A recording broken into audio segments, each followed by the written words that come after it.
Wow, কই আসলাম আমরা? This is Nihal magic. মামা, এটা আমাদের লাইফের বেস্ট ট্রিপ। ইস বন্ধু, দিতে টার্মিনাল হলে কিন্তু সেই মজা হইতো। বারে ঢুইকা দেখি নানান টাইপের মাল। এখন ভদকা খামু না, বিয়ার খামু না, টেন্ডার খামু, কিছুই বুঝতেছি না।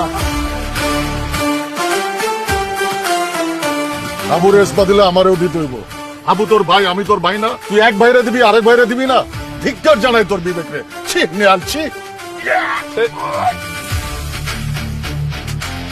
আরে পাশা ভাই, আমি আর আরেফিন ওখানে গিয়ে ফর্ম ফিল আপ করতে হবে, ট্রেনিং এ তারপর লাভ দিব। ওকে? আরে ফ্রেন্ড, আমার মাথাটা কেমন সেটি ঘুরাইতেছে, আমারও ধর। ইস, কি জঘন্য অ্যাক্টিং। 5, 4, 3, 2, 1,